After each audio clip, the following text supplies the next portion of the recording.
एक खूबसूरत कहानी।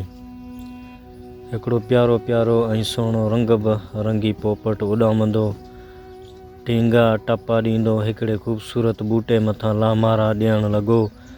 हिकु गुल ते वेही वॾे चाह मां मिठी मिठी रस चूसणु लॻो। पोइ त ही रंग रंगी पोपट हर रोज़ उन बूटे में टिड़ियल कंहिं न कंहिं गुल ते अची वेहंदो हो, वास वठंदो हो।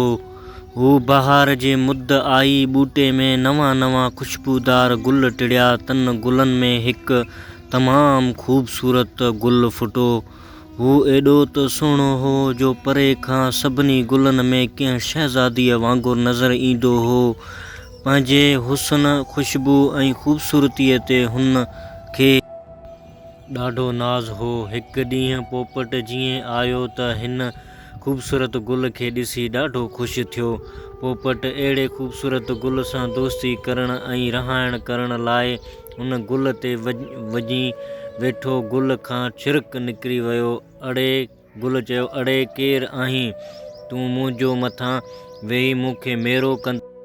छा अदा गुल पाण हिक ॿिए जे सूंहं आहियूं, मां तुंहिंजो दोस्त आहियां। पोपट चयो। गुल नाराज़गीअ मां हिन खे चयो, हलड़े चिॿल, तूं मूं जहिड़ो नाहीं। आउं सुहिणो आहियां, ख़ुशबूदार, नरम ऐं नाज़ुक आहियां। मूंखे घणो तंग न कर। पोपट खे गुल जो रुखो जवाबु ॿुधी ॾाढो ॾुख थियो। पोपट गुल सां दोस्ती करे उन जहिड़ो थियण पिए चाहियो, छो जो चङनि सां संगत रखण सां पाण बि चङो थी वञे थो। उहो गुल जो ख़्यालु हो। पोपट ॿीहर गुल खे सम्झायो, अदा गुल, ॾिस, पाण ॿई बाग़ जी सूंहं आहियूं। तूं ऐं मां रहाणियूं कंदासीं।